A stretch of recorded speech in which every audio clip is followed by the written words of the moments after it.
Aksi Gibran mengembalikan uang pungli kemarin cukup mendapat perhatian publik. Bahasanya sederhana. Kita harus membiasakan yang benar, bukan membenarkan yang biasa. Diakui atau tidak, kita sebagai masyarakat malas untuk berdebat atau menolak. Jadi misal ada surat edaran zakat atau sedekah, kita akan otomatis beri sejumlah uang.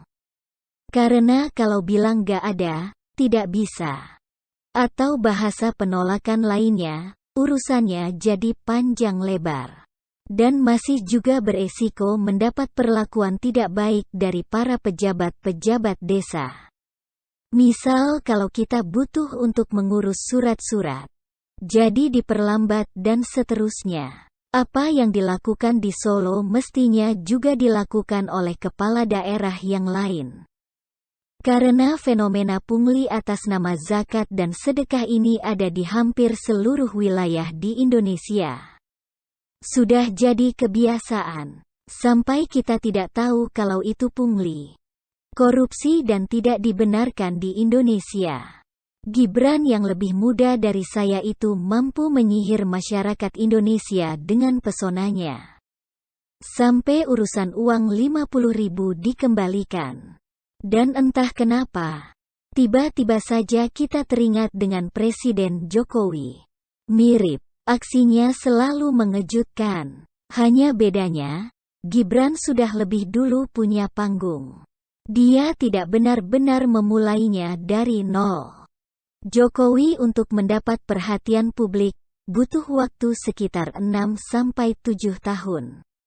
Sementara Gibran, belum 1 tahun, sudah berhasil membuat banyak elit politik datang untuk sowan ke Solo. Suka tidak suka, faktor citra positif seorang Presiden Jokowi sangat penting bagi karir politik Gibran.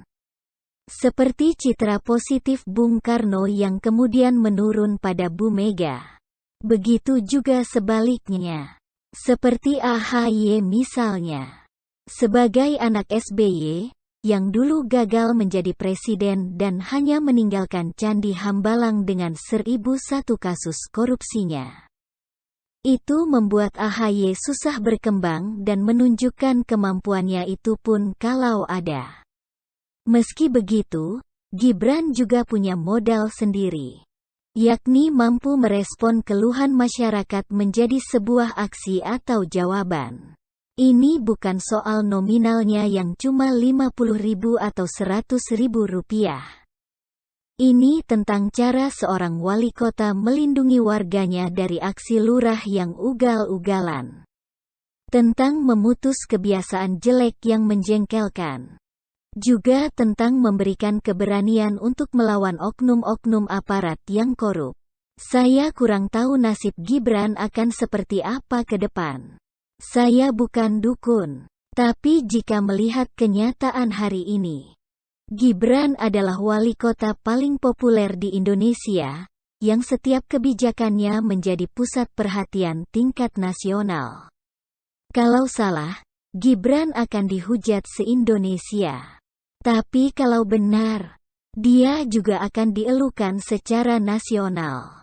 Maka dengan kecepatan dan panggung politik yang sangat besar ini, mestinya Gibran cukup 1 periode di Solo. Tidak perlu 2 periode seperti bapaknya. Sebelum memutuskan pindah ke Jakarta. Untuk itu, kalau tim Gibran melihat berita ini, satu hal yang harus kalian lakukan hari ini adalah menyadari. Sadar betapa kuatnya nama seorang Gibran di pentas nasional. Setelah itu, cepatlah lakukan terobosan dan kerja-kerja besar, sebagai contoh perubahan dan gerak dinamis anak muda. Kita semua tentu menunggu kerja-kerja besar yang dapat dilakukan Gibran di Solo. Agar bisa menjadi contoh pimpinan daerah yang bisa bekerja. Bukan hanya berkata-kata dan bongkar pasang proyek seperti di Jakarta. Dan untuk partai politik, apapun itu, mestinya juga dapat belajar dari fenomena Gibran. Ini bukan soal usia. kaderisasi atau senioritas di partai. Menjadi kepala daerah itu soal kreativitas dan keberanian bertindak. Mau untuk capek-capek berurusan dengan masyarakat. Saya yakin kepala daerah yang lain tahu ada banyak pungli jelang hari raya ini. Tapi mereka memilih diam atau pura-pura tidak tahu agar tidak terjadi keributan. Dan itu adalah contoh buruk yang harus sama-sama kita hilangkan. Jika sebelum ini partai lebih fokus pada menang dan kalah, mestinya perlu sedikit modifikasi strategi. Bagaimana kalau semua berupaya memenangkan orang yang memang bisa bekerja? Karena kalau hanya berfokus pada kemenangan, maka yang muncul adalah sosok seperti Anies Baswedan. Setelah menang, gak tahu mau ngapain. Saking stresnya, Anies sampai bangun monumen batu.